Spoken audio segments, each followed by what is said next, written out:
All right, this is my interview for the JFK Assassination for Dr. Piercy's class. I'm with my grandfather, Frank Morrow. He was born in 1947, so during the time of the assassination, he would have been 16, so he fits the criteria. So let's get started.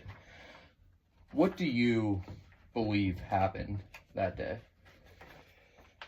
Well, since I was a young teenager, at that point, we were in school and it took place. And actually, we were out of school for 3 days, I believe, waiting to see what's happening. And then, of course, the funeral, we were out of school for that too. But at that time, in my young years, I believed just about everything the government said about it. That one assassin, and he worked alone, all that. But over the years, there's been just way too many conspiracy theories out there that some of them seem maybe to have some credence to them. Yeah.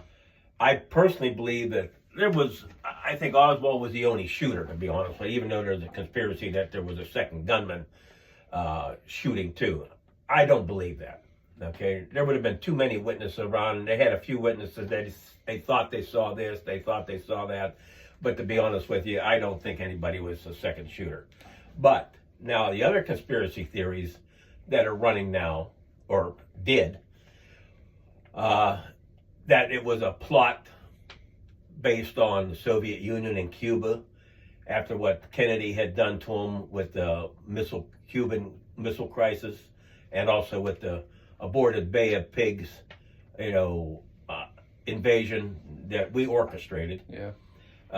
I do believe that is a good possibility, not 100% sure, but a good possibility that conspiracy theory may be right.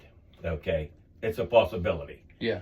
The only other conspiracy theory of all the ones that are floating out there, I think has some credence, is the one about the mafia being involved. Yeah. That one, I do believe, has a good bit of credence to it. With Robert Kennedy going after the mafia, and it was the mafia, basically, who won the election for JFK. Yep. Okay. He swung the Illinois vote out of Chicago, and they were orchestrated that whole thing. Mm-hmm. And then when he went after them, instead of paying them back for that and going after them, really, I think, pissed them off. Yeah. That's a good idea. And with Oswald being, I think he was a patsy like he said he was. Yeah. I'm not sure he was ready to talk, but that ended when Jack Ruby shot him. Mm-hmm.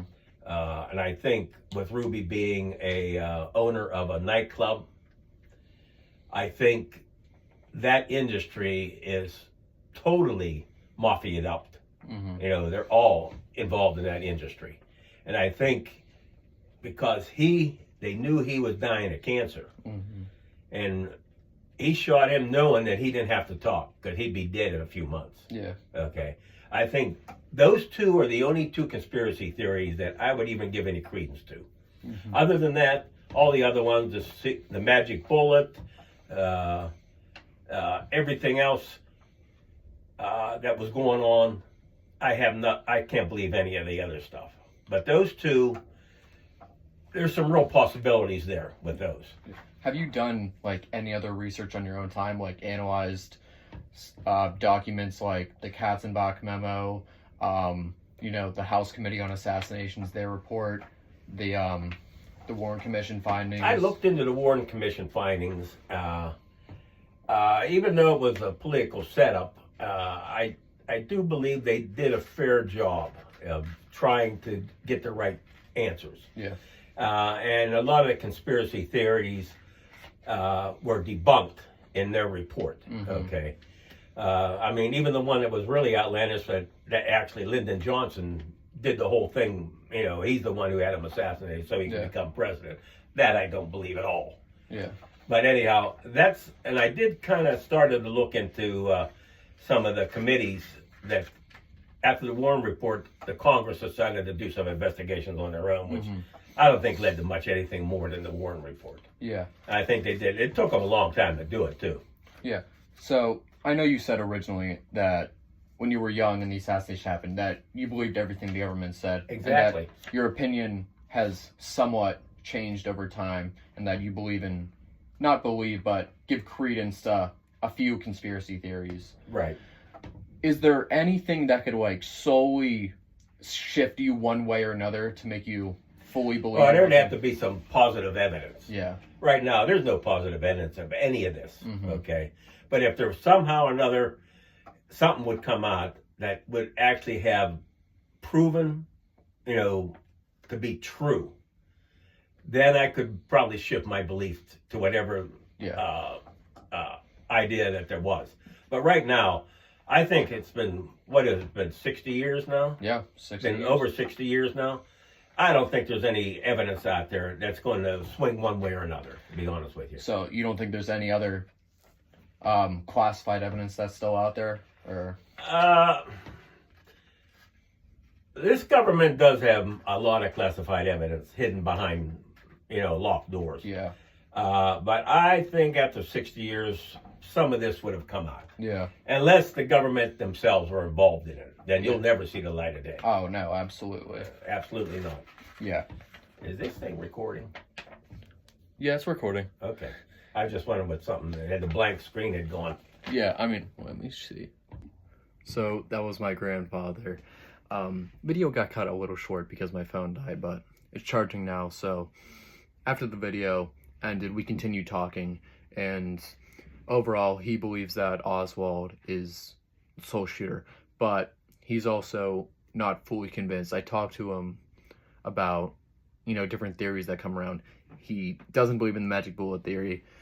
He's iffy on the multiple shooters, but he's very interested in the mafia theory. He's about 85% confident in that because, the Kennedys had ties to the mafia, because without the mafia, JFK is not winning the election. Primarily, he's not winning the state of Illinois and Chicago. So, once you're indebted to the mafia, they kind of don't forget that.